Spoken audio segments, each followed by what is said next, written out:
In a major crackdown on traffic violations, the Uttar Pradesh government has launched a statewide campaign against e-rickshaws and autos operating against the rules. Acting on Chief Minister Yogi Adityanath's directives, the UP Police has taken charge of the initiative with visible impact in the state capital, Lucknow.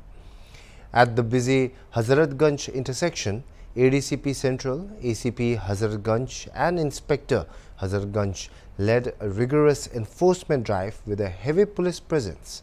Numerous e-rickshaws and autos were fined for violations including driving without proper documentations, carrying excess passengers and operating without registration numbers. ADCP Central Manisha Singh emphasized that driver verification is mandatory and those with a criminal record must be reported to the police.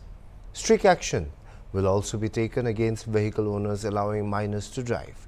This campaign will continue throughout April with district nodal officers submitting weekly reports to the Chief Minister.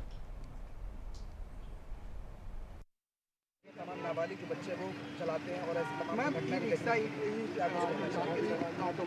जो है विशेष परिवहन विभाग और police विभाग के संयुक्त से अभियान चलाया जाएगा। किस तरीके से सत्यापन होगा और क्या कार्रवाई होगी? माननीय मुख्यमंत्री जी के द्वारा 1 अप्रैल से 30 अप्रैल तक ऑटो रिक्शा और ई रिक्शा के विरुद्ध चेकिंग करके सघन अभियान चलाए जाने हेतु निर्देशित किया गया था और इसी क्रम में आज स्थानीय हजरतगंज पुलिस और हम सभी लोग यहाँ पर हजरतगंज चौराहे पर एकत्र हुए हैं और ई रिक्शा और ऑटो जो रिक्शा है उसकी चेकिंग की जा रही है, जिसमें सर्वप्रथम सबसे पहले हम लोग ये देख रहे हैं कि जो वाहन चालक है वो नाबालिग तो नहीं है। अगर नाबालिग है तो उसके विरुद्ध कार्रवाई की जाएगी।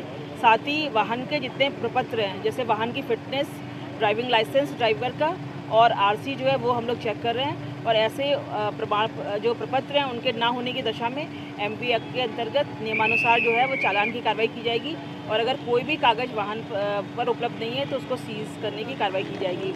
साथ ही जितने भी ड्राइवर हैं जो कि अगर मालिक नहीं है तो उनका भी नाम पता नोट किया जा रहा है और उनका क्रिमिनल रिकॉर्ड का वेरिफिकेशन करने के लिए डीसीआरबी की मदद से उनका क्रिमिनल जो रिकॉर्ड है वो भी वेरीफाई किया जाएगा। अभी तक कितनी गाड़ियों पर कार्रवाई की गई, कितनी गाड़ी सीज? देखिए, अभी हम लोग काफ़ी देर से यहाँ पर अभियान चला रहे हैं और उसमें काफ़ी संख्या में वाहनों के चालान किए गए हैं और लगभग 10 गाड़ियों को सीज भी किया गया है और ये अभियान जो है वो लगातार स्थान बदल करके और अलग अलग समय में निरंतर चलाया जाएगा। ये अभियान कब तक चलाया जाएगा और अगर लखनऊ की बात करें तो ई रिक्शा और ई ऑटो कितने होंगे? वैसे तो ये अभियान जो है वो 1 अप्रैल से 30 अप्रैल तक विशेष रूप से चलाने हेतु निर्देशित किया गया है, परंतु यह अभियान जो है वो सतत जो है वो लगातार चलता रहेगा और विशेष रूप से 1 अप्रैल से 30 अप्रैल तक विशेष रूप से चलाया जाएगा।